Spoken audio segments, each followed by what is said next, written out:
Quiero dar gracias a la directiva de la Sociedad Paciente de Pediatría por la invitación, por permitirme este espacio para dar un tema muy importante que actualmente está recobrando mucha importancia a nivel mundial, y pues a toda la directiva muy agradecida, ¿no? Entonces hoy voy a empezar a hablar de la deficiencia de la vitamina D y raquitismo. Entonces tengo planteados los objetivos del aprendizaje, ¿no? Entonces, ¿cuáles son los objetivos de esta charla? Primero es que sepamos la acción y la función de la vitamina D, efectos a nivel del hueso, como también efectos a nivel extraóseo. ¿Cuáles son las fuentes principales de la vitamina D? ¿Dónde la obtenemos? Esto sería un recordatorio de lo que ya hace mucho tiempo de pronto hemos llevado en la Facultad de Medicina y en algunas materias, ¿no? Después, hablar de la importancia de hacer una detección temprana de la hipovitaminosis D, cómo reconocerla y reconocer los signos clínicos tempranos de la deficiencia de la vitamina D.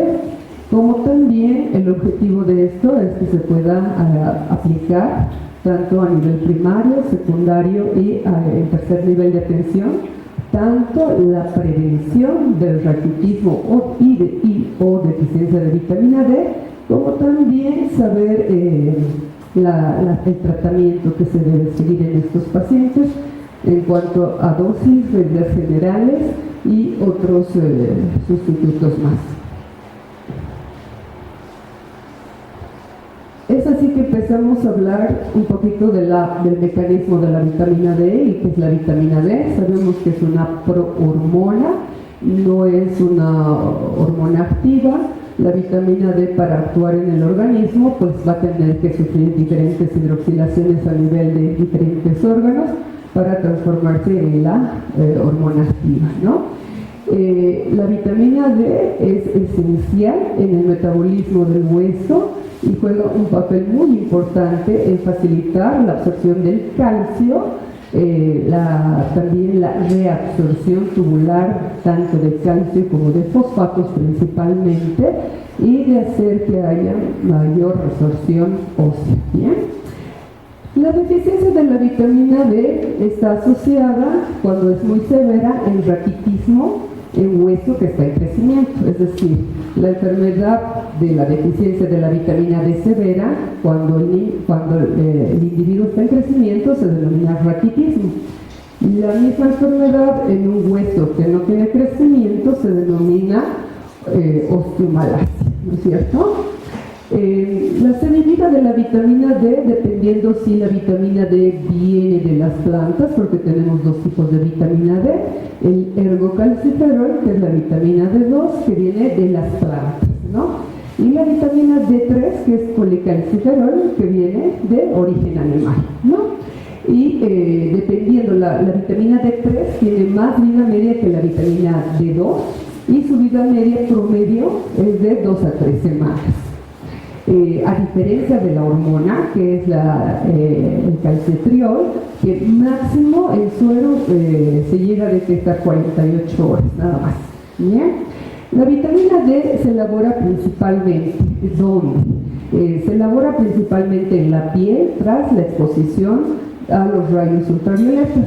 Y de aquí tenemos que decir que el 90% de la vitamina D que nosotros tenemos en nuestro organismo procede de la piel por la radiación de la luz ultravioleta, y que el 10% de la vitamina D que ingerimos, que generalmente es vitamina D2, y también quería aclarar que la mayoría de los alimentos que están fortificados con vitamina D están fortificados con el ergocalciferol, no así con el colecalciferol. ¿Bien? Entonces, 10% nada más de la fuente de vitamina D que nosotros tenemos es de origen alimentario, y 90% es de síntesis propia por acción de los rayos ultravioletas. Bueno, aquí podemos ver un poquito, un resumen bien simplificado de lo que es la síntesis de la vitamina D.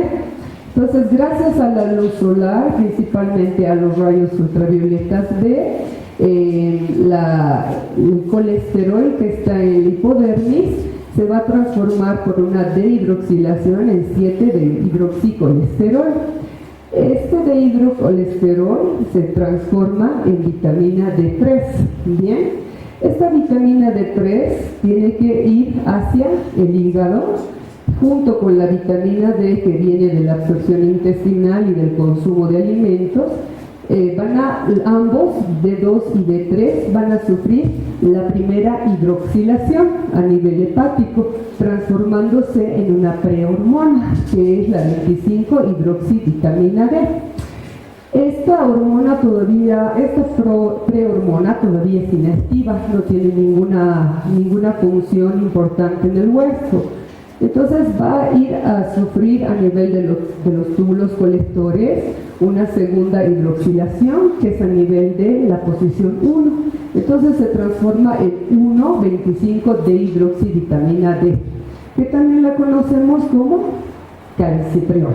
Bien, entonces el calcitriol es el que va a tener el efecto hormonal y el efecto directo prácticamente en el hueso y en otros receptores, porque tenemos receptores para vitamina D en todo el cuerpo, ¿no es cierto? Y ahorita vamos a ver qué otras acciones más se han asociado con la vitamina D, efectos beneficiosos, ¿no?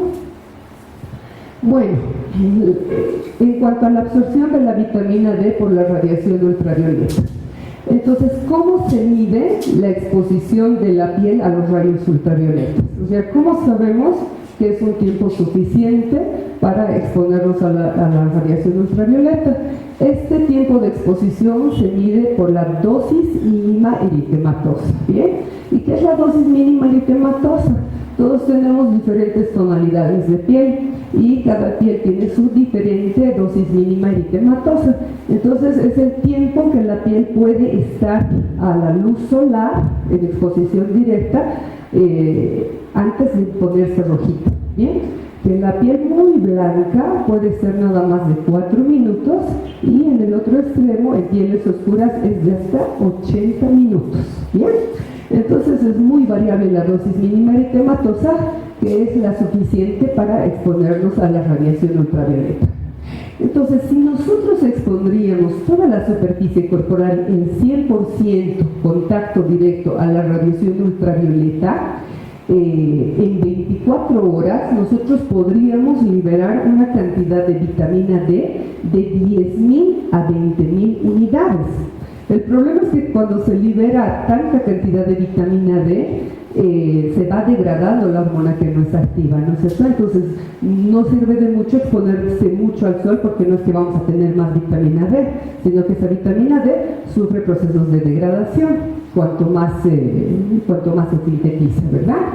Entonces, lo ideal es una exposición del 40% de la superficie corporal. ¿Qué quiere decir exposición del 40% de la superficie corporal? Brazos y piernas, ¿bien? Y después el resto, cara, tronco y abdomen cubiertos. Entonces, esta exposición del 40% a un cuarto nada más de la dosis mínima eritematosa puede liberar 1.000 unidades de vitamina D en 24 horas. Y 1.000 unidades de vitamina D son las recomendaciones actuales, sobre todo para los niños que están en etapa de crecimiento activo o rápido. ¿Bien? ¿Qué es el mediodía solar? El mediodía solar es el tiempo donde hay más radiación de rayos ultravioletas y donde más acción van a tener esta radiación sobre la absorción de la vitamina D. Y este periodo de tiempo está entre las 10 de la mañana a las 3 de la tarde. ¿Bien? La dosis mínima eritematosa al mediodía solar, como les había dicho, es de 4 a 10 minutos, es bien poquito, en pieles muy blancas y muy sensibles, pero puede ser de 60 a 80 minutos en pieles más oscuras, ¿no? En el otro extremo. También reiterando que la excesiva exposición al sol no aumenta la síntesis de vitamina D, porque la previtamina se va degradando y se va convirtiendo en productos inertes. Entonces no hay, lo suficiente sería 40% de superficie corporal a una dosis mínima eritematosa, ¿no? Que cada quien puede controlar a partir de ahora su dosis mínima eritematosa, que es totalmente diferente en cada piel. ¿Bien?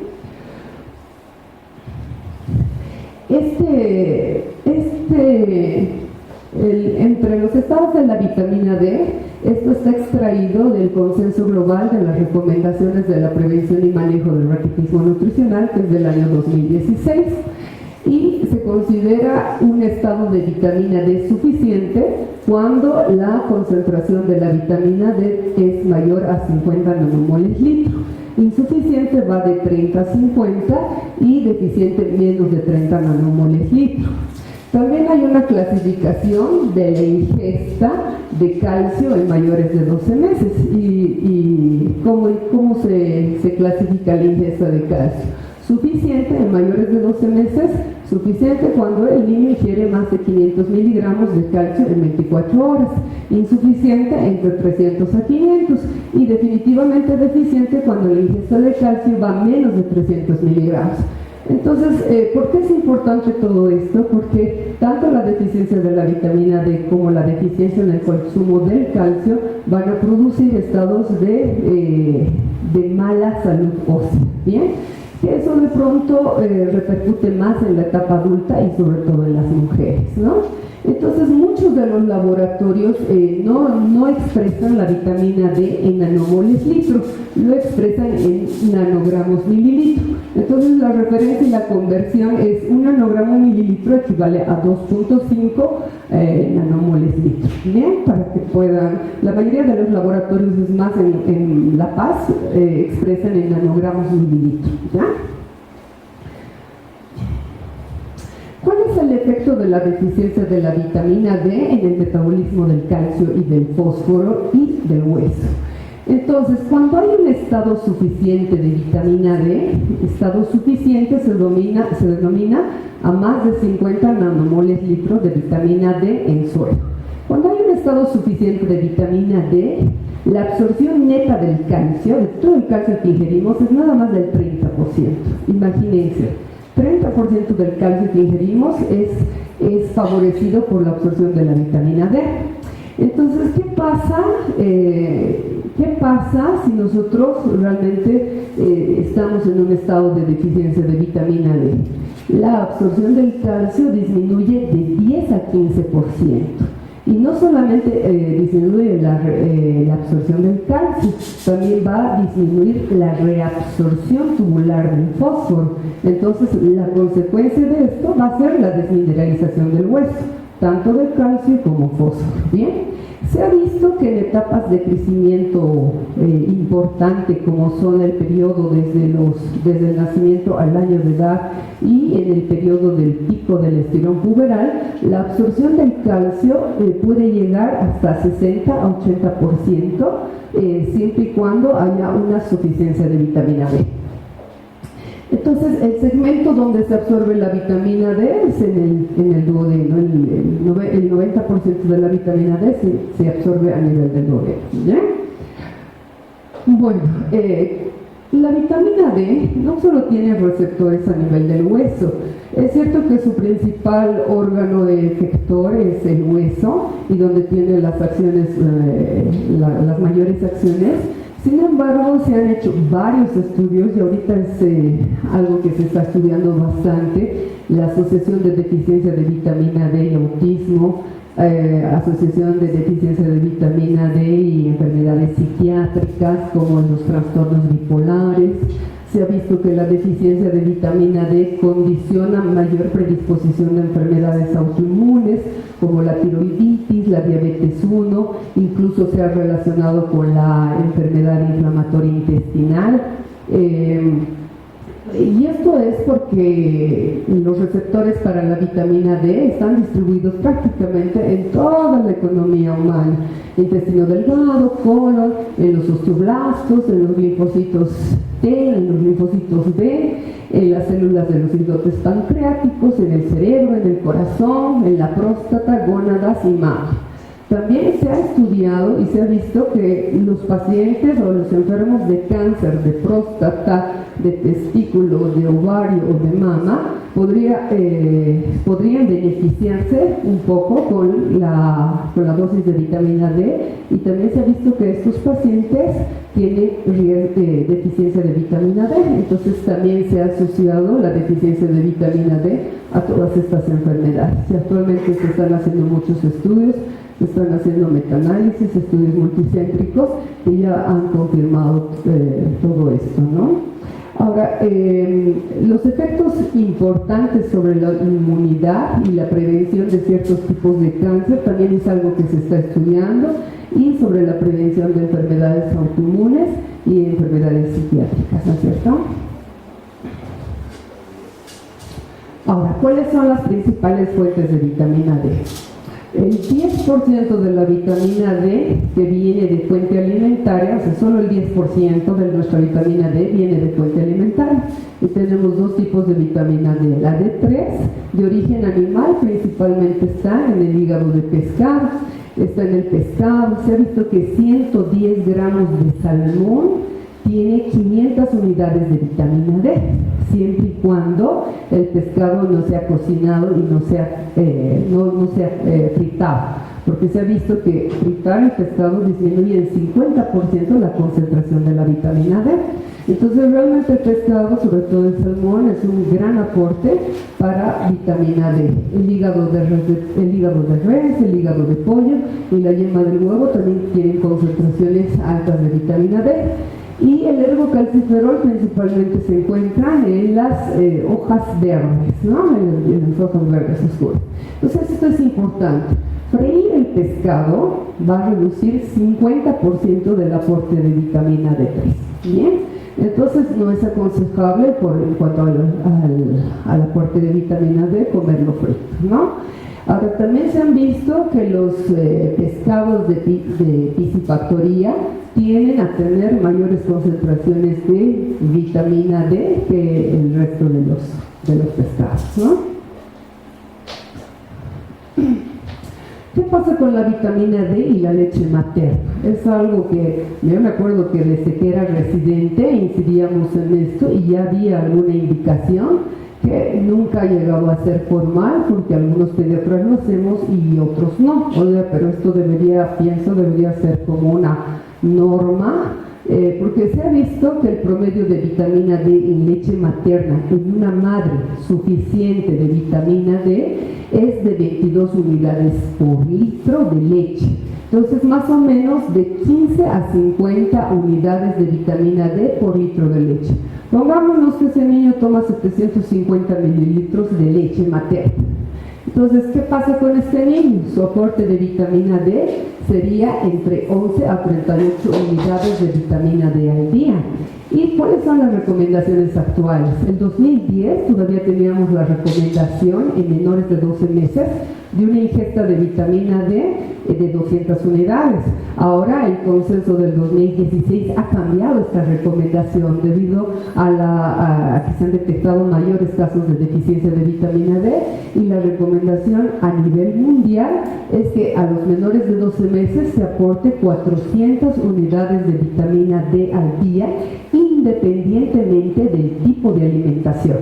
O sea, no importa si es lactancia materna exclusiva, no importa si tiene fórmulas, pero es una recomendación general que a los menores de 12 meses todos deberían recibir un aporte de 400 unidades de vitamina D. Entonces, realmente los pacientes que reciben lactancia materna exclusiva son un grupo de riesgo que puede desarrollar vitamina D. Las mujeres embarazadas por sí son un grupo de riesgo para deficiencia de vitamina D. Entonces, nosotros no tenemos estudios en nuestro medio, y es más, a las mujeres embarazadas no les hacen de rutina vitamina D, es más, creo que ni les hacen vitamina D, ¿no? Y entonces yo creo que con estos aportes y esta literatura y la incidencia que está cobrando la deficiencia de vitamina D, pues debería ser un estudio mandatorio, porque en algunos países como en Argentina y Chile, sobre todo al sur, se ha visto que el 70% de las mujeres embarazadas tienen deficiencia de vitamina D. Entonces sería interesante saber cuál es la condición de nuestra nuestra población. ¿Cuántas mujeres llegan a la lactancia con suficiencia de vitamina D, ¿no? Bueno, ¿cuáles son los grupos de riesgo para hacer deficiencia de vitamina D? Básicamente, y esto todos lo sabemos, los hijos de madres de piel oscura, amamantados exclusivamente al pecho materno, ¿no? Y los hijos de madres con deficiencia de vitamina D durante el embarazo. ¿Quién sabe de eso? Nadie, ¿no es cierto? Es algo que nosotros no lo sabemos, no podemos ni afirmar ni negar que nuestra población de mujeres embarazadas sea o no suficiente de vitamina D. Aún sean suficientes de vitamina D, el aporte de vitamina D en la leche es pues muy baja, ¿no es cierto? No llega ni a la cuarta parte de las recomendaciones generales de ingesta de vitamina D. Ahora, ¿cuáles son las causas de la deficiencia de vitamina D? Y de aquí vamos a sumar todas las causas y vamos a ver realmente en La Paz cuál es nuestro riesgo para hacer deficiencia de vitamina D. Uno, disminución de la síntesis de vitamina D. Prácticamente, ¿cuántos niños se exponen al sol? O sea, en La Paz, por si el clima es bastante frío, ¿no es cierto? Pocos niños los van a ver de polerita y de shorts tomando sol al mediodía, ¿no es cierto? Entonces, realmente el clima frío es un factor de riesgo para déficit de vitamina D. ¿Por qué? Porque los chicos andan todos cubiertos. Hay ciertas culturas que obligan, sobre todo a las mujeres, a estar totalmente cubiertas, como por ejemplo en la India, y en la India la prevalencia de deficiencia de vitamina D es del 70 al 80%, ¿bien? Entonces realmente son cifras alarmantes, podríamos decir más o menos como la obesidad en México, que el 80% de la población en México tiene sobrepeso o obesidad, lo mismo con la deficiencia de vitamina D en algunos países, ¿no es cierto? Entonces, en relación a la pigmentación cutánea, ¿no? Cuanto más oscura la piel, menos posibilidades de absorción de la vitamina D. Los agentes físicos que bloquean la exposición a los rayos ultravioletas, la ropa, ¿no es cierto? Por más delgada que sea la ropa, si la piel no tiene exposición directa al sol, no hay radiación ultravioleta y no hay absorción de vitamina, no hay síntesis de vitamina D. Los filtros solares, se han hecho estudios donde factores protectores solares de 8% reducen la síntesis de vitamina D en un 95%, y factores protectores solares 15, de factor 15, disminuyen el 98% la síntesis de la vitamina D. Entonces, a nosotros, ¿qué nos recomiendan los dermatólogos? Que usemos factores protectores de 50 para arriba, ¿no? Entonces, bueno, con 15, el 98% de la vitamina D no se sintetiza, ¿no es cierto? O sea, solo un 2% disponible. La sombra, la urbanización, el trabajo hacen que las actividades no sean a la luz del día. En la geografía, nuestra latitud no nos da un riesgo de vitamina D, creo que estamos en una latitud de 33 grados, entonces por latitud no tenemos riesgo, pero por altitud, ¿qué opinan? ¿Creen que la altitud favorece o es un factor de riesgo para la síntesis de vitamina D? ¿Qué crees? En realidad la altitud es un factor protector, porque a mayor altitud, mayor radiación ultravioleta. El problema es el frío, ¿no es cierto? ¿Quién va a andar de polera a mediodía en la calle? Pocos, y muy pocas veces. Entonces el clima es lo que no nos favorece de pronto para que haya mayor síntesis de vitamina D. El tiempo nublado, cuanto más nublado está el día, menos radiación ultravioleta, la contaminación atmosférica, la polución, a mayor contaminación, menos radiación directa, ¿no? La disminución de la ingesta nutricional de la vitamina D, el embarazo, la prematuridad, la lactancia materna. Otro grupo de riesgo que ha sido recientemente estudiado como factor de riesgo de deficiencia de vitamina D es el grupo de la población de obesos, de niños obesos. ¿Y cuál es el mecanismo de acción? Estos niños tienen la capacidad de sintetizar la misma cantidad de vitamina D que los niños que tienen un peso normal. Sin embargo, se ha atribuido que el tejido adiposo subcutáneo es como un factor que secuestra la vitamina D. Entonces no es que no tengan disponibilidad, sus reservorios de vitamina D son grandes, pero no se liberan porque están como secuestrados. Entonces más o menos ese es el mecanismo fisiopatológico de por qué los niños obesos tienen mayor riesgo de tener deficiencia de vitamina D. Bueno, entonces si vemos y sumamos todos los factores de riesgo para deficiencia de vitamina D, en La Paz sí tenemos varios factores de riesgo, ¿no es cierto? Ahora vamos a hablar un poquito de la prevalencia de la deficiencia de la vitamina D. Bueno, he hablado de algunos países que son extremos, como la India, que tienen 70-80% de deficiencia de vitamina D. También se han hecho estudios a nivel latinoamericano y Latinoamérica en general, y se ha visto México es el país que tiene mejores reportes de lo que es su situación de deficiencia de vitamina D. Es así que el año 2006 se ha visto en un estudio en salud que el 24% de los niños de 2 a 12 años tenían deficiencia de vitamina D. En la Patagonia Argentina también se han hecho estudios, varios estudios con representaciones buenas de población, donde se ha visto las concentraciones de vitamina D en niños de 6 a 23 meses. Y en promedio se muestra una concentración sérica de 67,5 milimoles litros, pero con valores muy extremos, llegando a ser 10.5, digamos, el valor mínimo encontrado, ¿no es cierto? Que es una deficiencia severa con riesgo de raquitismo, ¿no? Y en Colombia se ha visto que la prevalencia de la deficiencia de vitamina D es de 10 a 12%, en Brasil es del 9%, en Chile, sobre todo la parte del sur de Chile, un 64% de la población de niños tiene deficiencia de vitamina D, ¿no? Entonces la situación de Latinoamérica es un tanto alarmante en lo que es la deficiencia de vitamina D. Ahora, ¿qué pasa en los prematuros? Los prematuros también son un grupo de riesgo para hacer deficiencia de vitamina D, y se ha visto que más o menos el 30% de los prematuros que pesan menos de 1.500 gramos presentan deficiencia de vitamina D. Y cuando el niño pesa menos de 1.000 gramos, el 50% de esta población tiene deficiencia de vitamina D, y esto es en chicos que no recibieron el tratamiento preventivo. ¿Cuáles son los factores de riesgo para hacer deficiencia de vitamina D en los prematuros?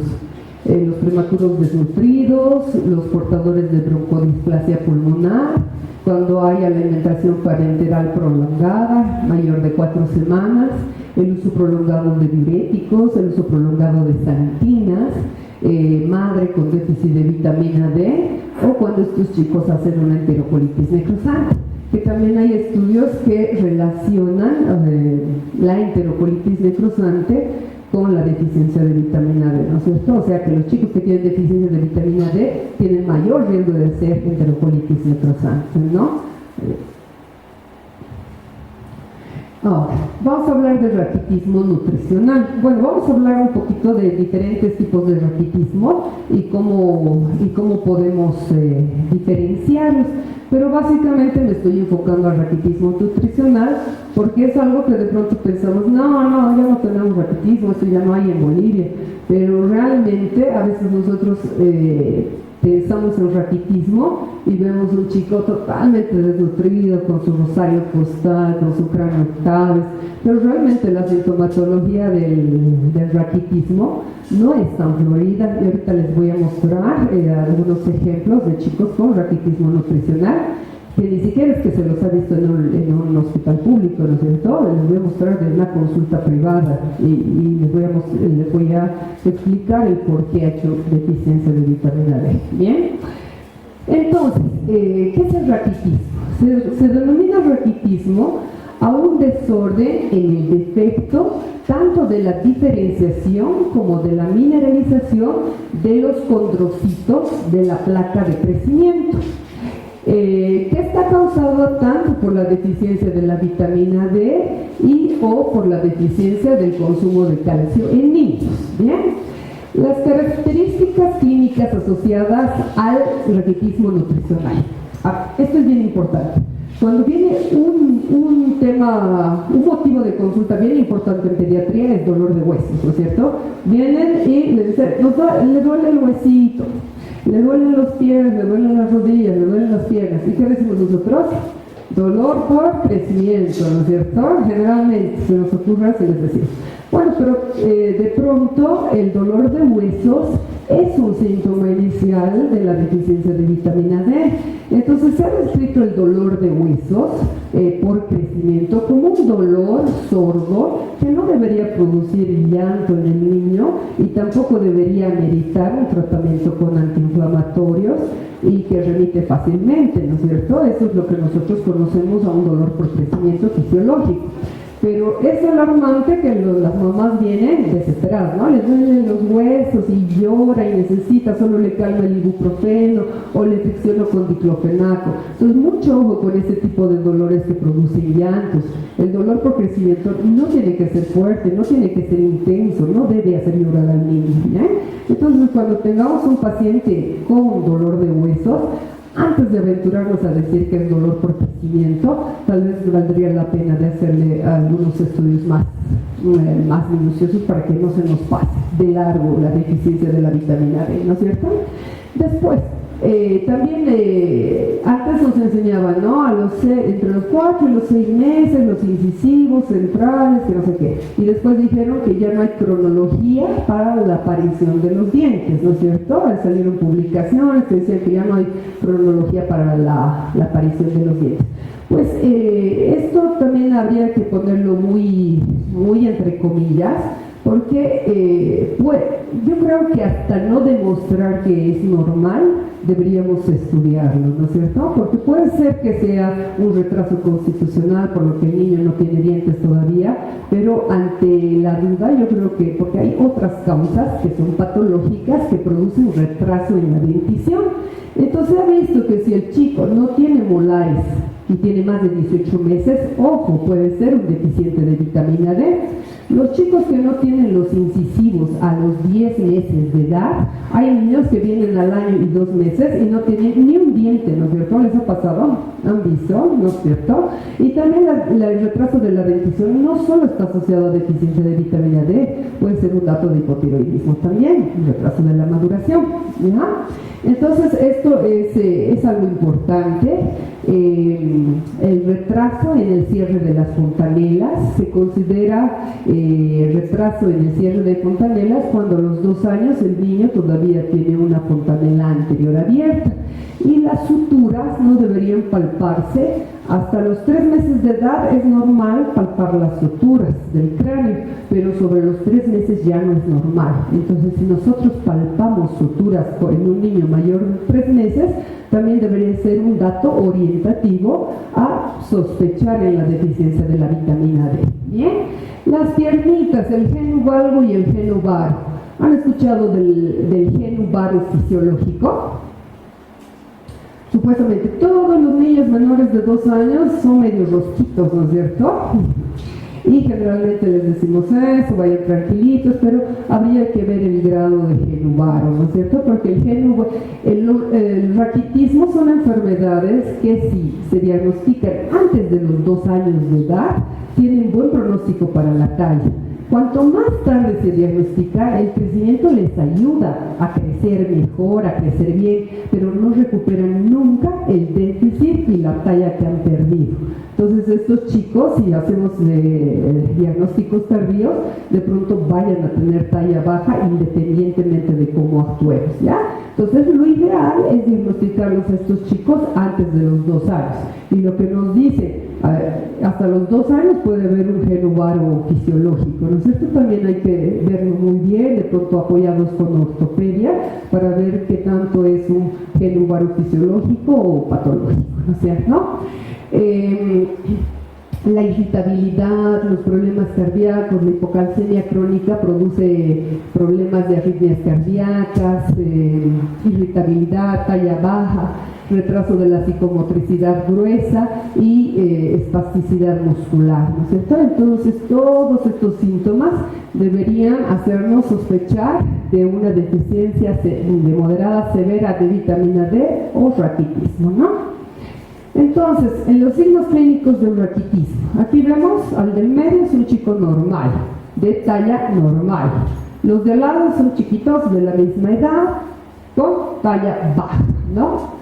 Uno con genu baro y otro con genu balo patológico, ¿no es cierto? Entonces son niños con mayores de 2 años ya con raquitismo, ¿no? Con datos clínicos evidentes de raquitismo.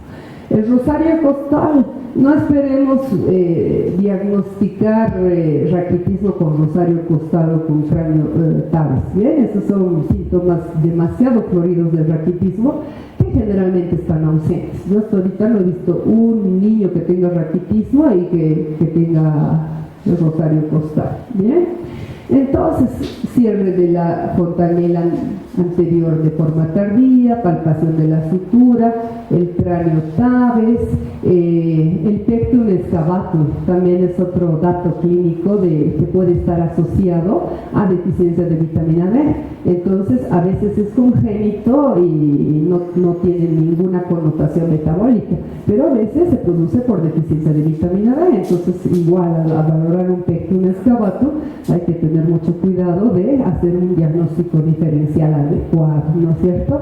El surco de Harrison, que es el surco que hay entre la caja torácica y el abdomen, bastante pronunciado, el genu baro, el ensanchamiento de los tobillos, el ensanchamiento de las muñecas y el rosario costal, que es por la inflamación de las articulaciones condrocostales.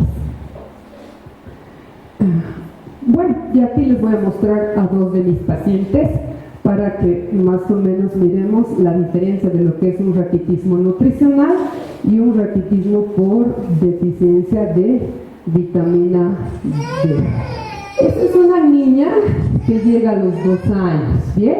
La niña tiene una talla ligeramente baja, pero es bien evidente, ¿no es cierto? Su genu baro es bien pronunciado. Entonces, ¿cuáles son los estudios que indican el metabolismo del fósforo calcio? Básicamente, los más básicos: calcio, fósforo, magnesio, paratormona, vitamina D y la fosfatasa alcalina. La fosfatasa alcalina es digamos, es un estudio súper sencillo, que todos lo hacemos, y es el máximo predictor del raquitismo. ¿Por qué? Porque se ha visto, fosfatasas alcalinas de más de 1000, es raquitismo, ya está su diagnóstico, solo hay que confirmarlo con las radiografías, ¿no es cierto? Entonces esta niña tenía un calcio normal de 8.7, su fósforo normal de 3.4, su fosfatasa alcalina más de 900, ¿no? Y la deficiencia de vitamina D en nanomoles litro de 47, era muy deficiente, ¿no? Porque hemos dicho menos de 50 deficiente. Y la paratormona, el diagnóstico diferencial de cómo saber si es raquitismo nutricional o raquitismo resistente es la PTH. Los chicos que tienen raquitismo nutricional tienen una paratormona totalmente normal, ¿bien? Entonces, esa es la clave para hacer el diagnóstico diferencial de los diferentes tipos de raquitismo. Esta chiquita clínica, talla baja, genu baro y todo el perfil clínico del metabolismo fósforo-calcio apuntan a un raquitismo nutricional. Esta niña a los 6 meses abandonada, recibía lactancia materna, hasta los 6 meses ha recibido lactancia materna exclusiva, se le ha cortado la lactancia, no ha recibido más aporte de leche, no recibía pero para nada lácteos, esta niña radica en Oruro, no había exposición solar, además no hay estudios, eso quiero aclarar, en menores de 12 meses de exposición solar, no hay la tal dosis mínima de quematosa, eso es en mayores de 12 meses, ¿bien? En menores de 12 meses no se sabe cuán seguro o cuán inseguro es la exposición a la radiación solar, ¿bien? Entonces esta niña de Oruro, cero exposición solar, lactancia materna exclusiva, la mamá tenía una condición también de desnutrición, entonces tenía todos los factores para hacer un raquitismo nutricional, ¿no es cierto? Lo llamativo de esta niña es que ella asistía a controles particulares, ¿no? El raquitismo no está asociado siempre a pobreza, eso es lo que generalmente pensamos. Esta paciente es una paciente particular que ha sido atendida en todos los servicios de forma particular, ¿bien? Pero igual, con un raquitismo nutricional, ¿no? Y este es otro ejemplo de los raquitismos más frecuentes, y este es un niño con raquitismo hipofosfatémico. Y el raquitismo hipofosfatémico es una condición de resistencia a la vitamina D. ¿Bien? Y estos chicos, estos son trastornos genéticos que están asociados a mutación del factor de crecimiento fibroblástico 23 y la alteración cromosómica básicamente está en el brazo largo del cromosoma 13. Y a diferencia de la otra niña con raquitismo nutricional, si ustedes se fijan, la paratormona está más de 200, ¿no es cierto? 214. Entonces una PTH es normal desde 10 a 60. Entonces 240 y pico recontra alta, ¿no es cierto? Y eso es lo que hace el diagnóstico diferencial de los raquitismos. Raquitismos resistentes igual PTH alto. Que la vitamina D puede estar normal, puede estar baja, no es un factor que cuente o pese mucho en el diagnóstico del raquitismo hipofosfatémico. Un calcio normal, básicamente el fósforo súper bajo, ¿no es cierto? En una población de menores de 10 años se considera fósforo bajo menos de 4 y está en 1.7. Bien, entonces este niño tiene características clínicas, también tienen un fenotipo especial, se confunden mucho con las occiodisplasias, con las acondroplasias, las hipocondroplasias. Entonces frente prominente, puente nasal ancho, también hay una deformidad del radio cubital y el genubar, ¿no es cierto? Entonces, es básicamente para hacer el diagnóstico diferencial del raquitismo, la PTH es clave, ¿bien? Y su fosfatasa alcalina también estaba superior a los 800, ¿no? Y la fosfatasa alcalina es fácil de hacer y es un buen predictor, incluso si no medimos vitamina D, porque no en todas partes del mundo se mide la vitamina D, con fosfatasa alcalina podremos hacer el diagnóstico de raquitismo, ¿bien? Y obviamente que la confirmación siempre es radiológica, ¿no? Entonces, ¿cuáles son las etapas de la deficiencia de la vitamina D? Hay una primera etapa que generalmente pasa inadvertida, donde puede haber una hipocalcemia que es transitoria, pero por mecanismos homeostáticos, sobre todo de PTH, se recupera esa hipocalcemia y todo es subclínico, pasa desapercibido. La segunda etapa, donde hay valores crecientes de la paratormona, estoy hablando del raquitismo nutricional, y que la PTH va a movilizar el calcio del hueso hacia la sangre para corregir la deficiencia de la hipocalcemia, ¿no es cierto? Y finalmente la tercera etapa, que es una situación profunda de deficiencia de vitamina D, y la última etapa, donde ya la descalcificación de los huesos se hace mucho más evidente y la hipocalcemia retorna, pero esta vez una hipocalcemia sintomática, que puede tener incluso tetania por hipocalcemia, convulsiones por hipocalcemia, ¿bien? Entonces, el diagnóstico de laboratorio para raquitismo nutricional, una fosfaturia normal, a diferencia de una fosfaturia alta en el raquitismo resistente a la vitamina D. La fosfatasa alcalina, dijimos que mayor a 1000 unidades, es muy sugestivo para raquitismo, ¿bien? La vitamina D muy deficiente, menos de 6 nanogramos mililitro o menos de 12.5 milimoles litro, ¿no? Con una PTH normal y, una PTH alta en este caso, que cuando es raquitismo nutricional, y normal cuando es resistente. Y calcio o fósforo pueden ser normales o bajos, salvo en el raquitismo hipofosfatémico, que el fósforo siempre está bajo.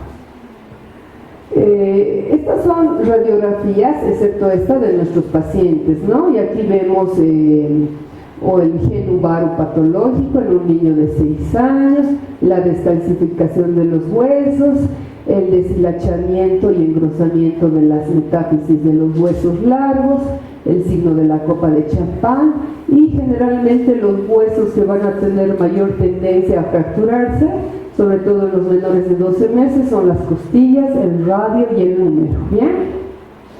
Entonces el diagnóstico radiológico simplemente confirma lo que es el raquitismo, ¿no? Ahora, balanza entre prescribir vitamina D2 y prescribir vitamina D3. Hay varios consensos, hay varios metaanálisis que indican que son equipotentes, que la vitamina D3 sirve igual que la vitamina D2. Sin embargo, un último metaanálisis del 2008 ha revelado que la D3 eleva las concentraciones de la vitamina D 1.7 veces más que la vitamina D2, y concluye en este metaanálisis que es mejor dar vitamina D3 porque es 3 veces más potente que la vitamina D2. Bien, aparte, la comodidad de dar vitamina D3 es que por su vida media prolongada es que podemos dar unidosis o megadosis de vitamina D que pueden llegar incluso a 300.000 unidades de vitamina D en una sola dosis. Entonces, entre dar D3 y D2, yo particularmente doy D3, ¿bien? Pero hay varios estudios que dicen que son iguales y todavía no hay un estudio fuerte que haga una recomendación precisa sobre la vitamina D3, ¿bien? Dosis de la vitamina D para el tratamiento del raquitismo nutricional.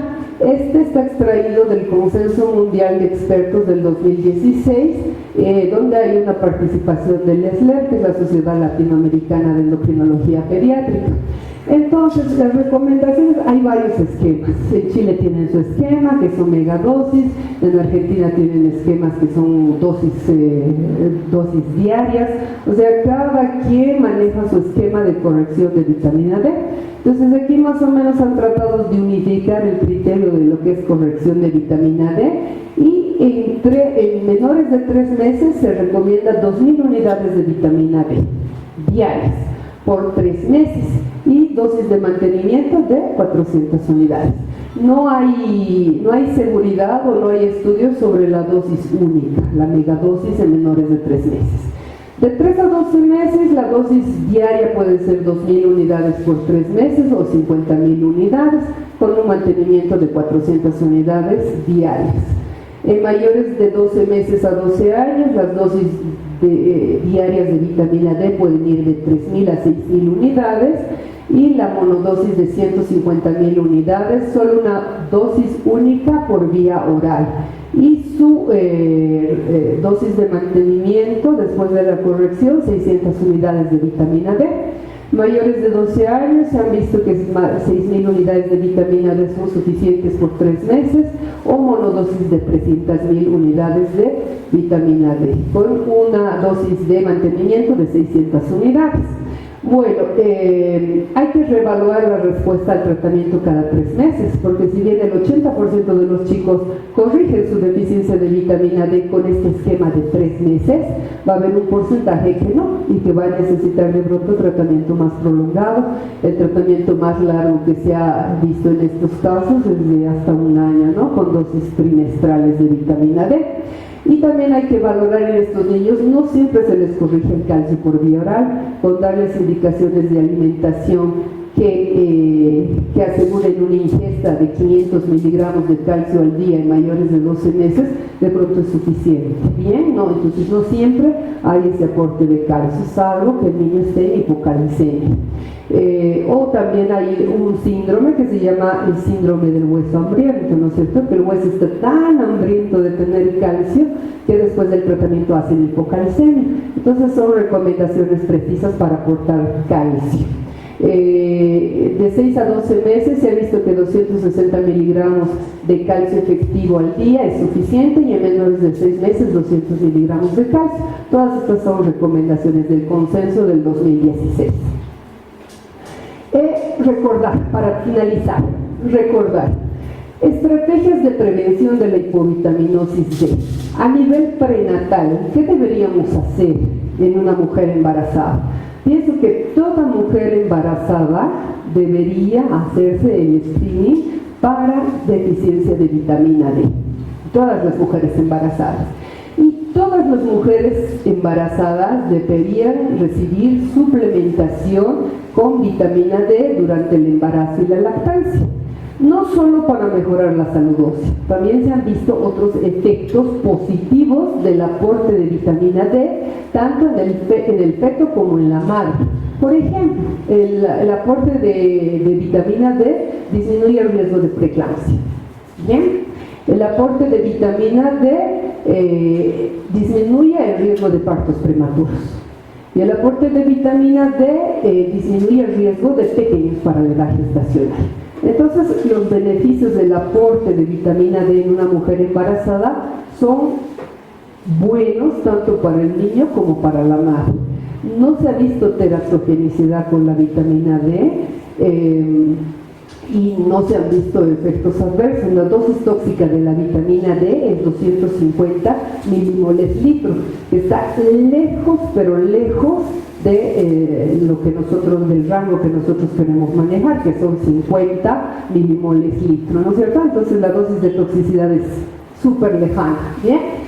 Entonces, entonces, a nivel prenatal pienso que estos deberían ser las mejores medidas. Screening de deficiencia de vitamina D a todas las mujeres embarazadas y aportar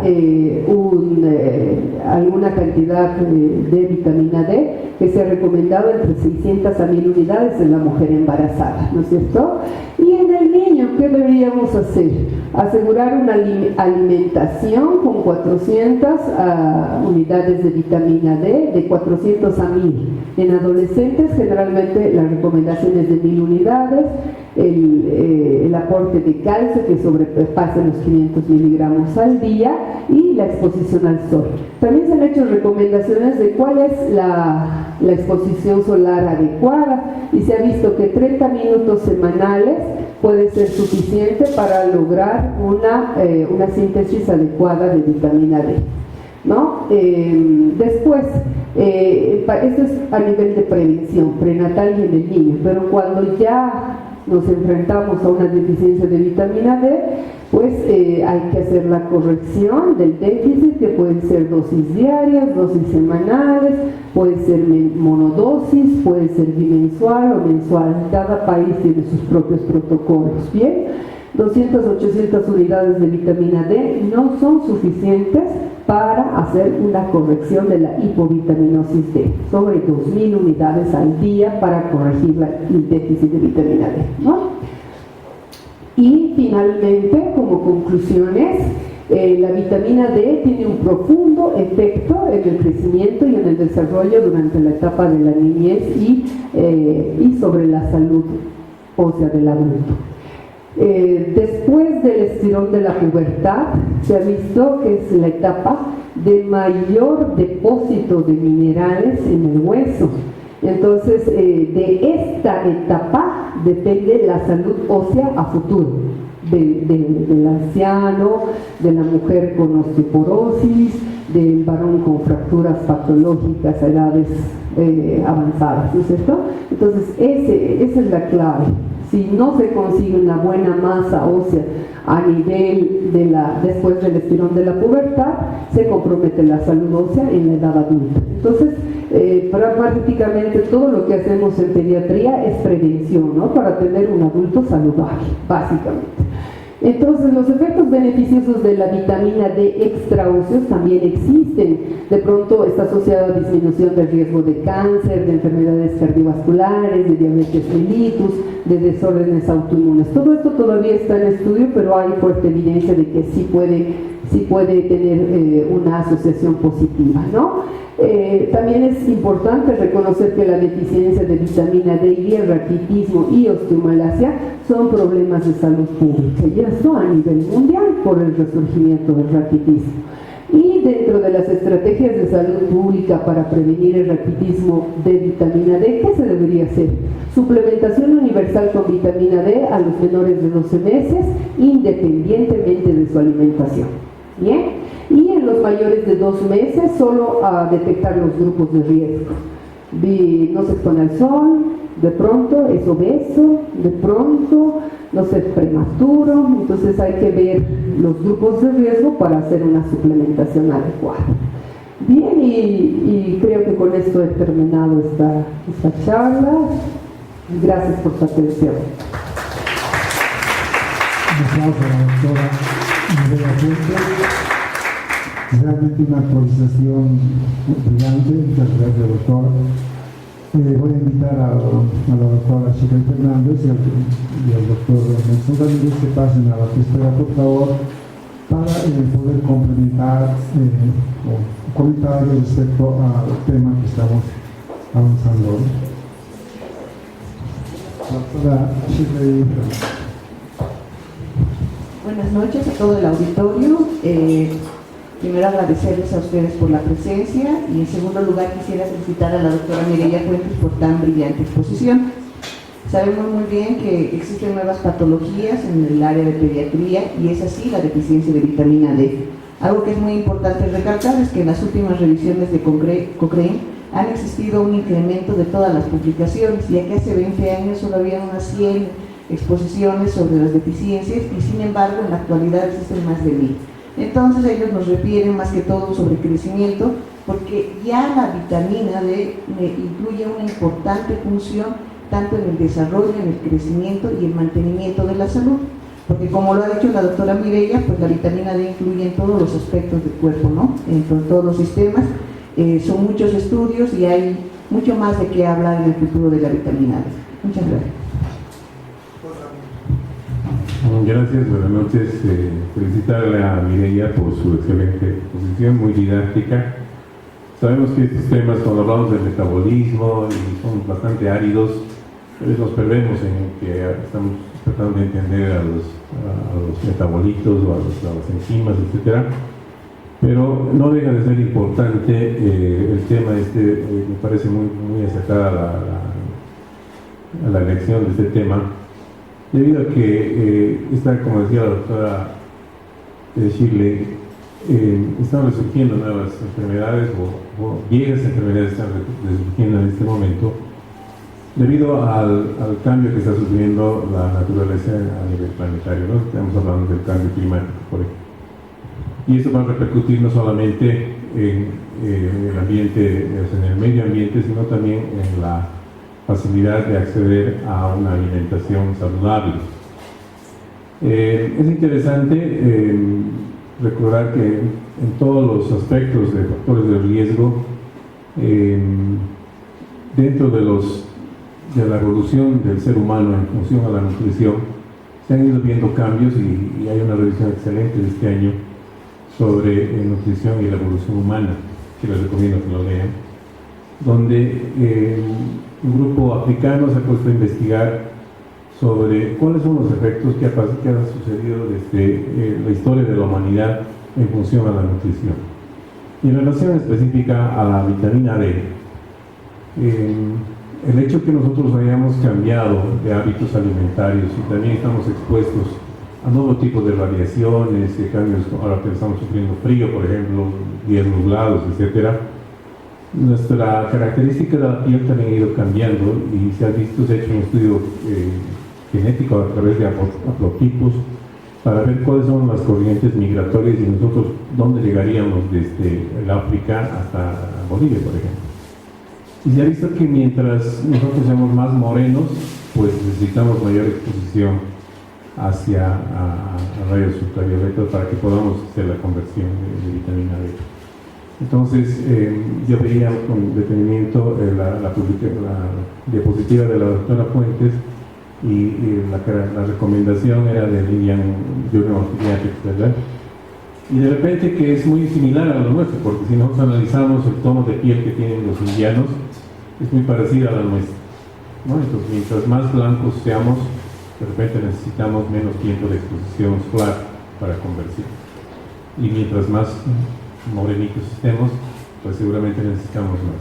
No hay estudios locales, y eso yo creo que va a ser un desafío para nuestras sociedades y los grupos científicos para ver cuánto realmente nosotros deberíamos recibir exposición solar para poder tener una buena un buen pool de vitamina D para que funcione. Un par de consideraciones más, aunque es muy cargoso, pero no olvidarnos que los prematuros, especialmente los neonatos que desarrollan colistasis, son los más proclives a tener déficit de vitamina D, justamente como hemos visto que el hígado es importantísimo para la síntesis y la conversión de estas provitaminas. Entonces es importante no olvidarnos que cuando vayamos a tratar en las nurseries a los prematuros, y especialmente cualquier neonato que tenga colistasis, sobredosificar vitaminas liposolubles, en este caso vitamina D, a doble de la dosis, que es importante. También evitar, mientras se pueda, el sobrediagnóstico de intolerancia a lactosa, porque sabemos que la lactosa es un cotransportador también del calcio, juntamente con la vitamina D. Entonces no le demos un handicap más a nuestro niño a quitarle innecesariamente la lactosa, ¿no? O sea, de modo de quitarles la lactosa a todos y a todo el mundo, porque todo el mundo en teoría tiene intolerancia a la lactosa. Entonces también es otro punto importante. Y no nos olvidemos que dos enfermedades que, si bien parece que no tuviéramos en nuestro medio, pero sí las tenemos, porque seguramente aquí muchos de los colegas los vamos diagnosticando, son la enfermedad celíaca y la fibrosis quística, que también estos cursan con déficit, o sea, una mala absorción de vitamina D.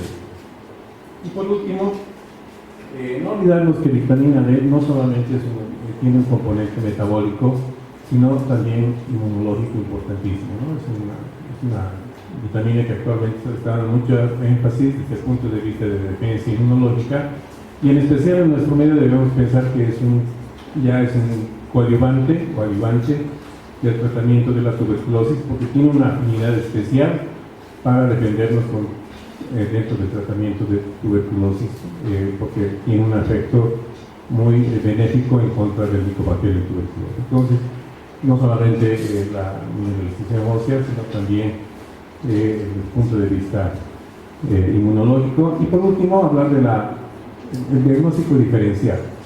No nos olvidemos que también producen dolores óseos el déficit de vitamina C, el escorbuto. Y en nuestro medio también tenemos escorbuto.